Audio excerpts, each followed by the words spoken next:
ವಿಶೇಷವಾಗಿ ರಾಜ್ಯದ 5ನೇ ಸ್ಥಾನದಲ್ಲಿರ್ತಕ್ಕಂಥ ಶ್ರೀ ರಾಮಲಿಂಗೇಶ್ವರ ಜಾತ್ರೆಯನ್ನ 26ನೇ ಸಾಲಿನ ಮೇನ್ ವರ್ಷದ ಏನು ಲಾಸ್ಟ್ ವರ್ಷ ಜಾತ್ರೆಯನ್ನು ಮಾಡಿದ್ವಿ. ಈ ವರ್ಷ ವಿಶೇಷವಾಗಿ ಜಾತ್ರೆಯನ್ನು ಮಾಡಲಿಕ್ಕೆ ಸಭೆಗೆ ಕರೆದಿರ್ತಕ್ಕಂಥ ಮಾನ್ಯ ನನ್ನ ಜೊತೆ ಕಾರ್ಯಕ್ರಮಕ್ಕೆ ತಹಸೀಲ್ದಾರ್ ಅವರು, ಇವರು, ಪೊಲೀಸ್ ಇಲಾಖೆಯವರು, ಗ್ರಾಮ ಪಂಚಾಯತ್ ಅಧ್ಯಕ್ಷರು, ಡಿಸಿ ಬ್ಯಾಂಕ್ ನಿರ್ದೇಶಕರು ಹಾಗೂ ಎಲ್ಲ ಊರಿನ ಮುಖ್ಯಸ್ಥರು ಹಾಗೂ ಆಡಳಿತ ವರ್ಗದವರು ಕೂಡ ಸೇರಿದಿರಿ.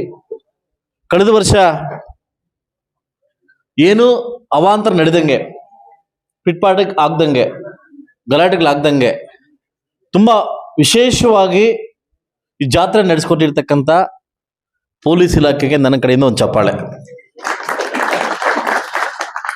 ಹಾಗೂ KSR ಡಿಪಾರ್ಟ್ಮೆಂಟ್ ಕೂಡ ಯಾವುದೋ ತೊಂದರೆಗಳಿಲ್ಲದೆ ತುಂಬಾ ಹೆಚ್ಚಾಗಿ ಸರ್ವಿಸ್ ಕೊಟ್ಟಿದ್ದಾರೆ. ಅವ್ರಿಗೂ ಕೂಡ ಈ ಸಭೆಯಲ್ಲಿ ಕೂಡ ಒಳ್ಳೇದಾಗ್ಲಿ ಅಂತ. ಹಾಗೂ ಎಲ್ಲ ನನ್ನ ಇಲಾಖೆದವರಿಗೂ, ಕೆಲವೊಮ್ಮೆ ಫಾರೆಸ್ಟ್ ಡಿಪಾರ್ಟ್ಮೆಂಟ್ ಇಲಾಖೆ ತುಂಬಾ ನೆಗ್ಲಿಜೆನ್ಸಿ ಮಾಡಿದ್ದಾರೆ. ಹಾಗೂ PWD ಡಿಪಾರ್ಟ್ಮೆಂಟ್ ಅವರು ಈಗ ನಾನು ನೋಡ್ಕೊಂಡ್ ಬಂದೆ, ಅಲ್ಲಿಂದ ನಾನು ಬುಷ್ ಕಿಲ್ಲಿಂಗ್ ಹಂಗೆಲ್ಲ ಮಾಡೋದು. ಕಾಂತರ ಸರ್ಕಲ್ ಬುಷ್ ಕಿಲ್ಲಿಂಗ್ ಆಗಿದ್ದಾರೆ, ಆಕ್ಸಿಡೆಂಟ್ ಆಗ್ತಿದಾವಲ್ಲ. ಈಗ ವಿಶೇಷವಾಗಿ ಏನಾಗುತ್ತೆ ಅಂದ್ರೆ ಟರ್ನಿಂಗ್ಸ್ ಅಲ್ಲಿ ತುಂಬಾ ಆಗ್ತದೆ. ಈಗ ನಾಳೆಯಿಂದನೇ ಸ್ವಲ್ಪ ಜವಾಬ್ದಾರಿ ವಹಿಸ್ಕೊಬೇಕು. ಅದನ್ನ ಪ್ಯಾಚ್ಗಳು ಮುಚ್ಚಿ ಆದಷ್ಟು ಬೇಗ ಈಗ ಬಂದಿದೆಯಲ್ಲ, ಪ್ಯಾಚ್ಗಳೆಲ್ಲ ಮುಚ್ಚಿ ನಾಳೆಯಿಂದಲೇ ವರ್ಕ್ ಸ್ಟಾರ್ಟ್ ಮಾಡ್ಕೊಳ್ಳಿ. ಈ 4 ರೋಡ್ಗಳಿಂದ ಪ್ಯಾಚ್ಗಳೆಲ್ಲ ಮುಚ್ಚಿಬಿಟ್ಟು ಅದನ್ನ ಜಾತ್ರೆ ಒಳಗೆ ಸರಿಪಡಿಸ್ತಕ್ಕಂಥ ಜವಾಬ್ದಾರಿ ತಾವು ವಹಿಸ್ಕೊಬೇಕು. ಓಕೆ, ಏನು ಇತ್ತೀಚೆಗೆ ಜವಾಬ್ದಾರಿ ಇದ್ದಾರೆ, ಈಗ ಜನ ಓದಿದಾರ, ಆ ಜವಾಬ್ದಾರಿ ತಕ್ಕಂಗೆ ಎಲ್ಲ ಇಲಾಖೆಗಳು ಕೂಡ ಜವಾಬ್ದಾರಿ ವಹಿಸ್ಕೊಬೇಕು. ಇದು ರಾಮಲಿಂಗೇಶ್ವರನ ಸೇವೆ ಮಾಡ್ತಕ್ಕಂಥ ಒಂದು ಅವಕಾಶ. ಇದು ದಯವಿಟ್ಟು ಇದನ್ನ ವಹಿಸ್ಕೊಬೇಕು. ಇದು ವಹಿಸ್ಕೊಂಡಿದ್ದಾಗ ಮಾನದಂಡ ಅದು ತಾನಾಗಿ ಬರ್ತದೆ, ಅದು ವಹಿಸ್ಕೊಳ್ಳೇಬೇಕಾಗ್ತದೆ. ಸೊ ಅದರಿಂದ ಈ ಜಾತ್ರೆದಲ್ಲಿ ವಿಶೇಷವಾಗಿ ಪೊಲೀಸ್ ಇಲಾಖೆಗೆ ಯಾವುದೇ ಬ್ಯಾನರ್ ಇಲ್ದಂಗೆ, ಯಾವುದೋ ವಾಹನ ಒಳಗಡೆ ಎಂಟ್ರಿ ಆಗ್ದಂಗೆ, ಹಾಗೂ ವಿಶೇಷವಾಗಿ ಏನ್ ಬರ್ತಕ್ಕಂಥ ರಾಮಲಿಂಗೇಶ್ವರನ ದರ್ಶನಕ್ಕೆ ಏನು ಒಂದೇ ಸರಿ ಕ್ರೌಡ್ ಆದ್ರೆ ಹೆಚ್ಚು ಕಡಿಮೆ ಆಗ್ತದೆ. ಹಾಗೂ ಒಂದೊಂದು ಟೈಮಿಂಗ್ ಯಾರು ಬರ್ತಾರೋ ಅವ್ರಿಗೆಲ್ಲ ಒಂದೊಂದು ಟೈಮಿಂಗ್ ಫಿಕ್ಸ್ ಮಾಡಿ, ಆ ಟೈಮಿಂಗ್ಗೆ ಬರಬೇಕಾಗಿ ನೀವು ಇಷ್ಟ ಮಾಡಿ, ಅದು ಇದು ಮಾಡಿ ನಾವೆಲ್ಲರಿಗೂ ಅನುಕೂಲ ಮಾಡ್ಕೊಳ್ಳೋಣ. ಬೆಳಗಿನ ಸಾಯಂಕಾಲ ತನಕ ನಾನು ನಿಮ್ಮ ಜೊತೆ ಇರ್ತೀನಿ, ಎಲ್ರಿಗೂ ಅನುಕೂಲ ಮಾಡ್ಕೊಳ್ಳೋಣ. ಅದು ಏನಾಗುತ್ತೆ, ಒಂದೇ ಸರಿ ಕ್ಲಾಶ್ ಆಗ್ತಕ್ಕಂಥ ಇದು ದಯವಿಟ್ಟು ಬೇಡ, ಎಲ್ರಿಗೂ ಒಂದು ಅವಕಾಶ ಮಾಡಿಕೊಡಿ. ಸೊ ಹಾಗೆ ಯಥಾ ಪ್ರಕಾರವಾಗಿ ಹೋದ ವರ್ಷ ಏನಿದೆಯೋ ಯಾವುದೇ ಕಾರಣಕ್ಕೂ ಈ ದೊಡ್ಡ ದೊಡ್ಡ ಕ್ರೇನ್ ತರೋದು, ಆರ್ಗಲ್ ಹಾಕೋದು ಅವೆಲ್ಲ ಇಲ್ಲ.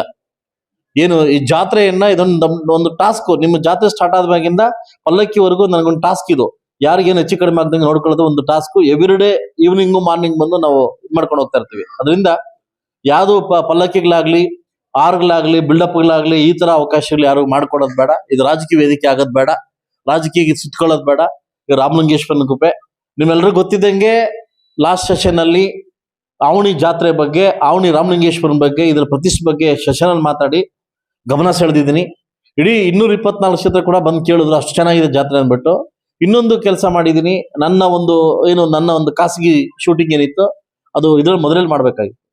ಆ ಮೊದಲೇ ದೇವಸ್ಥಾನ ನೋಡಿದಾಗ ನನ್ನ ದೇವಸ್ಥಾನ ತರ ಕಾಣಿಸ್ತಾ ಇತ್ತು. ಅಲ್ಲಿ ಯಾಕೆ ಮಾಡ್ಬೇಕು, ನಮ್ಮೂರಲ್ಲಿ ಮಾಡೋದು ಬಂದ್ಬಿಟ್ಟು ಇಡೀ ಚಿತ್ರೀಕರಣ ಮಾಡಿ ಇದೇ ವರ್ಷದಲ್ಲಿ ಬಿಡುಗಡೆ ಆದಾಗ ಇಡೀ ರಾಮಲಿಂಗೇಶ್ವರ ಇಡೀ ದೇಶಕ್ಕೆ ಹೋಗುವಂತ ಕೆಲಸವನ್ನ ನಾವು ಮಾಡ್ತಾ ಇದ್ವಿ. ಹಾಗೂ ಸೆಂಟ್ರಲ್ ಗೌರ್ಮೆಂಟ್ಗೆ ಒಂದು ಪಿಕ್ಚರೈಸೇಷನ್ ಮಾಡಿ, ಒಂದು ಶೂಟಿಂಗ್ ಮಾಡಿ, 9 ದೇವಸ್ಥಾನಗಳನ್ನ ಶೂಟಿಂಗ್ ಮಾಡಿ ನಾವು ಆ ಒಂದು ಪ್ರವಾಸೋದ್ಯಮ ಕಳಿಸಿ ಆಲ್ರೆಡಿ 8 ಕೋಟಿ ರೂಪಾಯಿಯನ್ನ ವಿಶೇಷವಾಗಿ ರಾಮಲಿಂಗೇಶ್ವರನ ದೇವಸ್ಥಾನಕ್ಕೆ 8 ಕೋಟಿ ಬಿಡುಗಡೆ ಮಾಡ್ಲಿಕ್ಕೆ ಅವಕಾಶ ಕೇಳಿದ್ದೀನಿ. ಅದು ಬರ್ತಾ ಇದೆ. ಸ್ಟೇಟ್ ಗೌರ್ಮೆಂಟ್ ಇಂದ, ಸೆಂಟ್ರಲ್ ಗೌರ್ಮೆಂಟ್ ಇಂದ ಅನುಮೋದನೆ ಆಗಿದೆ. ಕೇವಲ 2-3 ತಿಂಗಳು 8 ಕೋಟಿ ಬರ್ತದೆ. ಆಗ ನಮ್ಮಲ್ಲಿ ಏನೇನು ಈಗ ಜನ ಕೇಳಿದ್ರು, ಏನು ದೇವಸ್ಥಾನ ಮೇಲೆ ಸೋರ್ತಾ ಇದೆ ಅಂತ, ಅದನ್ನು ವ್ಯವಸ್ಥೆ ಮಾಡ್ತೀನಿ. ಅದು ನಮ್ಮ ಏನು ನೀರು ಅಂತಾರೆ ಕಲ್ಯಾಣಿ, ವಿಶೇಷವಾಗಿ ಕಲ್ಯಾಣಿ ವ್ಯವಸ್ಥೆ ಮಾಡೋಣ. ನೆಕ್ಸ್ಟ್ ಬರೋ ಒಳಗಡೆ ಟಾಯ್ಲೆಟ್ಸ್ 4-5 ಕಡೆ ಟಾಯ್ಲೆಟ್ಸ್ ದೊಡ್ಡದಾಗಿ ಟಾಯ್ಲೆಟ್ ಕಟ್ಟಕ್ಕೆ ವ್ಯವಸ್ಥೆ ಮಾಡೋಣ. ಆ 8 ಕೋಟಿ ರೂಪಾಯಿನ ಬರೀ ನಮ್ಮ ಆವಣಿ ಡೆವಲಪ್ಮೆಂಟ್ಗೋಸ್ಕರ ಖಂಡಿತವಾಗಿ ಯೂಸ್ ಮಾಡಿಕೊಂಡು ದೊಡ್ಡ ಮಟ್ಟಕ್ಕೆ ಇದನ್ನ ಮಾಡೋಣ ಅಂತ ಹೇಳ್ತಾ ಈಗಾಗಲೇ ಪ್ರಸ್ತಾವನೆಯನ್ನ ಕೇಂದ್ರ ಸರ್ಕಾರ ಕಳಿಸಿದ್ದೀನಿ. ಅಲ್ಲಿಂದ ಕೋಡು ಕೊಟ್ಟಿದ್ದಾರೆ, ಅಮೌಂಟ್ಗೋಸ್ಕರ ವೇಟಿಂಗ್ ಅಲ್ಲಿದ್ದೀನಿ. ಬಂದ ಕೂಡಲೇ ಖಂಡಿತವಾಗ್ಲೂ ಇದನ್ನೆಲ್ಲ ವ್ಯವಸ್ಥೆ ಮಾಡಿ ನಾನು ಈ ರಾಮಲಿಂಗೇಶ್ವರನ ಖಂಡಿತವಾಗ್ಲೂ ಮಾಡ್ಕೊಡ್ತೀನಿ. ಇನ್ನೊಂದು ಏನಂತಂದ್ರೆ, ಸರ್ಕಾರದಿಂದ ಹಣ ಬರುತ್ತೋ ಬರೋಲ್ವೋ ನಂಗೆ ಗೊತ್ತಿಲ್ಲ, ಪ್ರಸ್ತಾವನೆ ಕಳಿಸ್ಕೊಟ್ಟಿದ್ದೀನಿ. ಈಗಾಗಲೇ ಲೆಟ್ರು ಕೊಟ್ಟಿದ್ದಾರೆ. ರಾಮಲಿಂಗೇಶ್ವರನ ಜಾತ್ರೆ ಆಗಿದ್ದ ನೆಕ್ಸ್ಟ್ ದಿವಸನೇ ಪಲ್ಲಕ್ಕಿ ಇದು ಏನು ಕರಗ ಆಗಿದ್ದ ನೆಕ್ಸ್ಟ್ ದಿವಸನೇ ಹೊಸ ತೇರು ಮಾಡ್ಲಿಕ್ಕೆ ನನ್ನ ಕಡೆಯಿಂದ ಸ್ಟಾರ್ಟ್ ಮಾಡಿದ್ದೀನಿ. ಹೊಸ ಮಾಡಕ್ಕೆ ಸ್ಟಾರ್ಟ್ ಮಾಡಿದ್ದೀನಿ. ಇದು ತಾತ್ಕಾಲಿಕ ಚಕ್ರ ಅಷ್ಟೇ. ಇದು ಈ ಚಕ್ರ ಬಂದು ತಾತ್ಕಾಲಿಕ ಅಷ್ಟೇ, ನಾಳೆವರೆಗೂ ಅಷ್ಟೇ. ಮನೆ ಬಿದ್ದೋಗ್ತೈತಲ್ಲ, ನಮ್ಮ DYSP ಸಕರಿಸ್ಬಿಟ್ಟು ಹೇಳಿದ್ರು, ಸಾರ್ ಏನು ಹೆಚ್ಚು ಕಡಿಮೆ ಆಯ್ತು ಅಂತ. ಏನು ಆಗಲ್ಲ, ಅದಕ್ಕೆ ಚಕ್ರ ರೆಡಿ ಮಾಡಿಕೊಟ್ಟೆ 6.5 ಲಕ್ಷದಲ್ಲಿ. ಸೊ ಖಂಡಿತವಾಗ್ಲೂ ಅದನ್ನ ಆಗಿದ್ದು ನೆಕ್ಸ್ಟ್ ಡೇನೆ ಹೊಸ ತೇರ್ನ ಸರ್ಕಾರದಿಂದ ಬರುತ್ತೋ ಬರಲೋ ಗೊತ್ತಿಲ್ಲ, ನನ್ನ ಅನುದಾನ ಹಾಗೂ ನನ್ನ ಕೈಯಿಂದ ರಥವನ್ನು ಮಾಡ್ಲಿಕ್ಕೆ ಕೈ ಹಾಕಿದ್ದೀನಿ. ಯಾವುದೇ ಕಾರಣಕ್ಕೂ ಹಿಂದೆ ಬರಲ್ಲ, ಹೊಸ ರಥನ ಮಾಡಿಸ್ಕೊಡ್ತೀನಿ.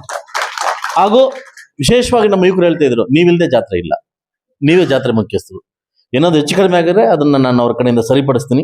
ನೀವಿಲ್ದೆ ಊರವರಿಲ್ಲದೆ ಜಾತ್ರೆ ಆಗಲ್ಲ, ಊರವರೇ ಮುಖ್ಯ, ನಿಮ್ದೇ ಜಾತ್ರೆ ಇದು. ಸೊ ಅದರಿಂದ ಎಲ್ಲಾ ಇಲಾಖೆಗೂ ಒಂದೇ ಹೇಳೋದು, ಇಲ್ಲಿ ಒಪ್ಕೊಂಡು ಹೋಗ್ಬಿಟ್ಟು ನಾಳೆ ತೋರಿಸೋದಲ್ಲ, ಏನು ಒಪ್ಕೊಂಡು ಹೋಗ್ತೀವೋ ಖಂಡಿತವಾಗ್ಲ ಕೆಲಸ ಮಾಡ್ಲಿಕ್ಕೆ ಭದ್ರ ಆಗ್ಬೇಕು. ಮತ್ತು ತಹಸೀಲ್ದವ್ರವ್ರಿಗೆ ಒಂದು ವಿಶೇಷವಾದ ಒಂದು ಇದಾಗ್ತಾ ಇದೀನಿ, ಎಲ್ಲರನ್ನು ಅಬ್ಸರ್ವ್ ಮಾಡಿ ಕೆಲಸ ಆಗಿದೆಯಲ್ಲ ಅಂತ ಚೆಕ್ ಮಾಡೋ ಜವಾಬ್ದಾರಿನ ನಮ್ಮ ತಹಸೀಲ್ದವ್ರಿಗೆ ಆಗ್ತಾ ಇದೆ. ಆಗ್ಬೋದಮ್ಮ? ಓಕೆನಾ? ಎಲ್ರಿಗೂ ಎಲ್ಲಾ ಡಿಪಾರ್ಟ್ಮೆಂಟ್ ಚೆಕ್ ಮಾಡೋದು, ಆಗಿದೆಯಲ್ಲ ಅಂತ ರಿಪೋರ್ಟ್ ಮಾಡೋದು ನಮ್ಮ ತಹಸೀಲ್ದಾರ್ಗೆ ಆಗ್ತಾ. ಅವ್ರು ಒಪ್ಕೊಂಡಿದ್ದಾರೆ, ಖಂಡಿತವಾಗಿ ಮಾಡ್ಕೊಡ್ತಾರೆ. ಇವ್ರು ಒಪ್ಕೊಂಡಿದ್ದಾರೆ. ಕ್ಲೀನಿಂಗ್, ಇಡೀ ಆವಣೆಯನ್ನ ಕ್ಲೀನಿಂಗ್ ಮಾಡ್ತಕ್ಕಂಥ ಜವಾಬ್ದಾರಿ ಎಲ್ಲಾ ಪಂಚಾಯತಿ ಲೇಬರ್ಸ್ ಕರೆದು. ಯಾಕಂದ್ರೆ ಇವ್ರು ಏನ್ ಮಾಡಿದ್ರೆ, ಇವ್ರು 3 ಜನ ನಂಬ್ಕೊಂಡ್ಬಿಟ್ಟವ್ರೆ. ಆಗಲ್ಲ, 90 ಜನ ಕರೆದು ಎಷ್ಟು ಜನ ಅವರ ಅಷ್ಟು ಜನ ಕರೆದು ಕ್ಲೀನಿಂಗ್ ಮಾಡೋ, ಬಿಫೋರ್ ಆಫ್ಟರ್ ಕ್ಲೀನಿಂಗ್ ಮಾಡೋ ಜವಾಬ್ದಾರಿ ನಮ್ಮ ಇವರು ಒಪ್ಕೊಂಡಿದ್ದಾರೆ. ಖಂಡಿತವಾಗ್ಲೂ ಮಾಡ್ಕೊಡ್ತಾರೆ. ಹಾಗೂ ಪಂಚಾಯತಿ ಅಧ್ಯಕ್ಷರು ಕೂಡ ಕಾಳಜಿ, PDO ಕೂಡ ಕಾಳಜಿ ವಹಿಸಿದ್ದಾರೆ. ಈ ಸರಿ ಕ್ಲೀನಿಂಗ್ ಆದ್ಯತೆ ಕೊಟ್ಟು ಏನು ಹೆಚ್ಚು ಕಡಿಮೆ ಆಗ್ದಂಗೆ, ಬರ್ತಕ್ಕಂಥ ಹೆಣ್ಮಕ್ಳಿಗೆ ಏನು ತೊಂದರೆ ಆಗ್ದಂಗೆ ಮಾಡ್ತಕ್ಕಂಥ ಜವಾಬ್ದಾರಿ ವಹಿಸ್ಕೊಂಡಿದ್ದಾರೆ. ಈಗಾಗಲೇ ನಾನು ವಿಶೇಷವಾಗಿ ಇನ್ನೊಂದು ಹೇಳ್ತಾ ಇದ್ದೀನಿ, ಏನು ಟಾಯ್ಲೆಟ್ಸ್. ಯಾಕಂದ್ರೆ ನನಗೆ ಫೇಸ್ಬುಕ್ ಅಲ್ಲಿ ಬಂದಿರೋ ವಿಷಯಗಳಲ್ಲಿ, ಯಾಕಂದ್ರೆ ತಪ್ಪು ತಿಳ್ಕೊಂಬೇಡಿ, ಸುಮಾರು ಊರಿಂದ ಹೆಣ್ಮಕ್ಳು ಬರ್ತಾರೆ, ಸುಮಾರು ದೂರಿಂದ ಹೆಣ್ಮಕ್ಳು ಬರ್ತಾರೆ. ಅದು ಬೇರೆಯವ್ರ ಮನೆಗೆ ಹೋಗೋಕ್ಕಾಗಲ್ಲ, ಕೇಳೋಕ್ಕಾಗಲ್ಲ. ಅದರಿಂದ ನಾವು ಮೊಬೈಲ್ ಕ್ಯಾಂಟೀನ್ ಹಾಕಿ, ಟಾಯ್ಲೆಟ್ ಕ್ಯಾಂಟೀನ್ ಹಾಕಿ ಅದು ವ್ಯವಸ್ಥೆ ಮಾಡ್ಬೇಕಂತ ಜವಾಬ್ದಾರಿಯನ್ನ ನಮ್ಮ ವರ್ಗ ಆಗ್ತಾ ಇದೀನಿ. ಅದನ್ನ ಅಚ್ಚುಕಟ್ಟಾಗಿ ಜವಾಬ್ದಾರಿ ನಿರ್ವಹಿಸಬೇಕಾಗುತ್ತೆ. ಸೊ ಅದರಿಂದ ಎಲ್ಲ ನನ್ನ ಊರಿನ ಮುಖ್ಯಸ್ಥರು ಕೇಳೋದಂದ್ರೆ, ಇದು ನಮ್ಮ ಜಾತ್ರೆ, ಇದು ನಮ್ಮೂರು, ನಮ್ಮ ರಾಮಲಿಂಗೇಶ್ವರ. ಇದು ಕೆಟ್ಟದಾದ್ರೂ ನಮಗೆ ಬರುತ್ತೆ, ಒಳ್ಳೇದಾದ್ರೂ ನಮಗೆ ಬರ್ತದೆ. ಸೊ ಅದರಿಂದ ಕೆಟ್ಟದಾಗತಕ್ಕಂಥ ಪರಿಸ್ಥಿತಿ ನಾನು ಬಿಡಲ್ಲ, ನಿಮ್ ಜೊತೆ ನಾನು ಇರ್ತೀನಿ ಅಂತ ಹೇಳ್ತಾ, ಈ ರಾಮಲಿಂಗೇಶ್ವರನ ಜಾತ್ರೆಯನ್ನ ವಿಜೃಂಭಣೆಯಿಂದ ನಡೆಸ್ಕೊಡ್ಲಿಕ್ಕೆ ನನ್ನ ತಾಲೂಕು ಆಡಳಿತ ಮತ್ತು ನಾನು ಮತ್ತು ನಿಮ್ ಜೊತೆ ರೆಡಿ ಇದೀವಿ. ಇದಕ್ಕೆ ಸಹಕರಿಸ್ಬೇಕಂತ ಕೇಳ್ಕೊಂತ, ಹಾಗೂ ವಿಶೇಷವಾಗಿ ನನ್ನ ಕಡೆಯಿಂದ ಸನಾತನ ಏನು ನಮ್ಮ ವಾಲಂಟಿಯರ್ ಸ್ಟಾರ್ಟ್ ಮಾಡಿದರೆ, ಈ ತಿಂಗಳಲ್ಲಿ ನಾನು ನಿಮ್ ಜೊತೆ ಒಂದು ಭಾನುವಾರ ಬರ್ತೀನಿ ಕ್ಲೀನ್ ಮಾಡಕ್ಕೆ. ಓಕೆನಾ? ಬಿಫೋರ್ ಆಗಿ ನನ್ನ ತಾಲೂಕಿನ ಎಲ್ಲ ಯುವಕರನ್ನು ಕರ್ಕೊಂಡು, ಆಲ್ಮೋಸ್ಟ್ ಎಲ್ಲರೂ ಎಷ್ಟು ಜನ ಕೇಳ್ಕೊಂಡು, ನಾನು ನಿಮ್ ಜೊತೆ ಅರ್ಲಿ ಮಾರ್ನಿಂಗು ಕ್ಲೀನ್ ಮಾಡಕ್ ಬರ್ತೀನಿ. ಅದನ್ನ ದೊಡ್ಡ ಮಟ್ಟಕ್ಕೆ ಪ್ರಚಾರ ಮಾಡೋಣ. ಅದ್ಯಾಕಂದ್ರೆ ಅದನ್ನು ಅಲ್ಲ ಜಾಯ್ನ್ ಆಗ್ಲಿ ಅಂತ, ವಾಲಂಟಿಯರ್ಸ್ ಜಾಯ್ನ್ ಆಗ್ಲಿ. ಪ್ರಚಾರ ಆದ್ರೆ ಏನಾಗುತ್ತೆ, ಜಾಯ್ನ್ ಆಗ್ತಾರೆ. ಸೊ ಅದರಿಂದ ನಾನು ಈ ವಾರದಲ್ಲಿ ಈ ತಿಂಗಳಲ್ಲಿ ಒಂದ್ ದಿವಸ ಹೇಳ್ತೀನಿ, ನಾನು ಬಂದು ಬೆಟ್ಟ ತಗ್ತೀನಿ. ಓಕೆ, ನಿಮ್ ಜೊತೆ ಬಂದು ಕ್ಲೀನ್ ಮಾಡಕ್ ನಾನು ಕೂಡ ಶಾಸಕನಾಗಿ ನಾನು ನಿಮ್ ಸಂಘ ಸೇರ್ಕೊಂತ ಇದ್ದೀನಿ. ಓಕೆ, ಸೊ ಅದರಿಂದ ಎಲ್ಲ ನನ್ನ ತಾಲೂಕು ಆಡಳಿತ ಮತ್ತು ತಾಲೂಕು ಇವರು ಕೂಡ ವಿಶೇಷವಾಗಿ ಈ ಜಾತ್ರೆನ ಮುಗಿಸ್ಕೊಡಿ, ಒಳ್ಳೆ ರೀತಿಯಲ್ಲಿ ಮುಗಿಸ್ಕೊಡಿ ಅಂತ ಹೇಳ್ತಾ, ನಾವು ಅದರೊಳಗಡೆ ಸೂಪರ್ವೈಸರ್, ನಾನು ನಮ್ಮ ಇವರು ಮತ್ತು ನಮ್ಮ ತಹಸೀಲ್ದಾರ್ ಅವರು ಅಧ್ಯಕ್ಷತೆ ತಗೊಂಡು ಸೂಪರ್ವೈಸಿಂಗ್ ಮಾಡ್ತಾ ಇರ್ತಾರೆ.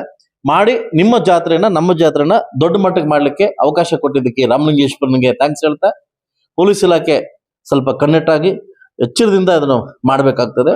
ಸೊ ಖಂಡಿತವಾಗ್ಲೂ ಇದನ್ನ ದೊಡ್ಡ ಮಟ್ಟಿಗೆ ಮಾಡಿ ಅಂತ ಹೇಳ್ತಾ, ಯಾವುದು ಬ್ಯಾನರ್ ಸಲೋ ಇಲ್ಲ, ಯಾವುದು ವೆಹಿಕಲ್ ಸಲೋ ಇಲ್ಲ, ಲಾಸ್ಟ್ ಟೈಮ್ ಹೆಂಗ್ ಮಾಡಿದ್ರೆ ಅದಕ್ಕಿಂತ ಚೆನ್ನಾಗಿ ಮಾಡ್ಬೇಕಂತ ತಮ್ಮಲ್ಲಿ ಇದ್ ಮಾಡ್ತೀವಿ. ಸೊ ವಿಶೇಷವಾಗಿ ಮುಜರಾಯಿ ಅವರು ನಾಳೆಯಿಂದನೇ ಇದ್ದು ಊರವ್ರು ಹೆಂಗೆ ಹೇಳ್ತಾರ ಆ ರಥ ಚಕ್ರ ಹಂಗೆ ರೆಡಿ ಮಾಡ್ಕೊಂಡು ಜವಾಬ್ದಾರಿ ಮುಜರಾಯಿ RI ಅವರಿಗೆ, ನಿಮ್ಗೆ RI ಅವರಿಗೆ ಜವಾಬ್ದಾರಿ ವಹಿಸ್ತೀನಿ. ಹೌದಲ್ಲ? ಅವ್ರು ಹೆಂಗೆ ಹೇಳ್ತಾರ ಅದನ್ನ ಹಿಡಿರ್ಬೇಕು, ಯಾವುದೇ ಕಾರಣಕ್ಕೆ ಆಗ್ಬಾರ್ದು. ಓಕೆ, ಸೊ ಅದರಿಂದ ಆ T-shirt ನಾನು ಮಾಡ್ಕೊಡ್ತೀನಿ. ಮತ್ತೆ ಇನ್ನೊಂದು ಲಾಸ್ಟ್ ಟೈಮ್ ಅದು ಹೇಳ್ಬಾರ್ದೆಲ್ಲ ಹೇಳ್ಬಿಡ್ತೀನಿ. ಲಾಸ್ಟ್ ಟೈಮ್ ಯಾರೋ ಅಲಂಕಾರ ಮಾಡಿಸ್ತೀವಿ ಅಂತ ಹೇಳಿದ್ರು, ದೇವಸ್ಥಾನಕ್ಕೆ ರಥಕ್ಕೆ ಅಲಂಕಾರ ಮಾಡಿಸಂತ. ನಾನು ಬಂದ್ ನೋಡ್ದೆ, ಫೋನ್ ಮಾಡಿದ್ವಿ, ಕೆಲಸ ಇದೆ, ಫೋನ್ ಮಾಡ್ತಾರೆ. ಚಿತ್ತೇರಿಯವರು ಮಾಡೋದನ್ನ ಮಾಡಿದ್ರೆ ಇದು ಮಾಡಿದ್ವಿ, ಅದಕ್ಕೆ ಬಂದು ಮಾತಾಡ್ತೀವಿ ಅಂತ ಹೇಳಿದ್ದಾರೆ. ಒಂದ್ ವೇಳೆ ಅವ್ರೇನಾದ್ರು ಮಾಡಿದ್ರೆ ಯಾಕೆಂದ್ರೆ ಅಲ್ಲಣ್ಣ ಕೇಳು, ಏನಾಯ್ತು ಗೊತ್ತಾ, ರಾತ್ರಿ ನೀವೆಲ್ಲ ಹೇಳಿದ್ರಿ ಲಾಸ್ಟ್ ನನಗೆ ಕಣ್ಣ ನೀರು ಬಂದ್ ಗೊತ್ತಾ. ರಥಕ್ಕೆ ಮಾತ್ರ ಹೂ ಹಾಕಿದ್ರಿ, ದೇವಸ್ಥಾನಕ್ಕೆ ಹೂ ಹಾಕಿಲ್ಲ. ಒಳಗಡೆ ಅಲಂಕಾರ ಮಾಡ್ಬೇಕು. ನಾನು ಯಾರು ಮಾಡ್ತಾರ ಮಾಡ್ಲಿ, ನಾನು ಮಾಡಿಸ್ತೀನಿ. ಹೌದಾನೆ?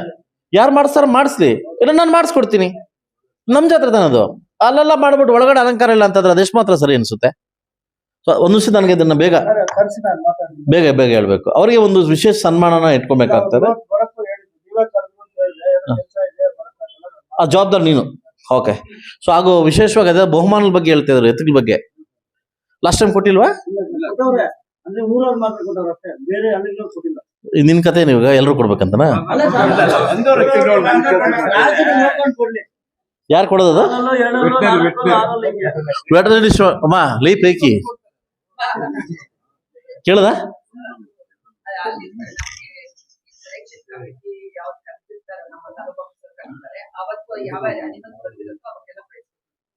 ಎಷ್ಟು ಬರ್ಬೋದು ಅಂದಾಜು?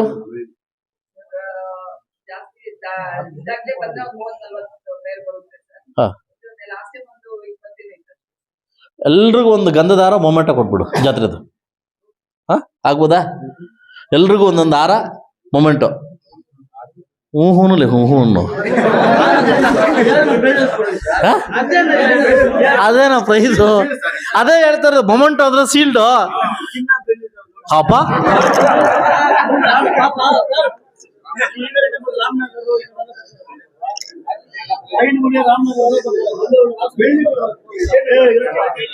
ಇಲ್ಲ ಇಲ್ಲ, ಆಕ್ಚುಲಿ ಚಿನ್ನ ರೇಟ್ ಯಾಕಿದ್ರ?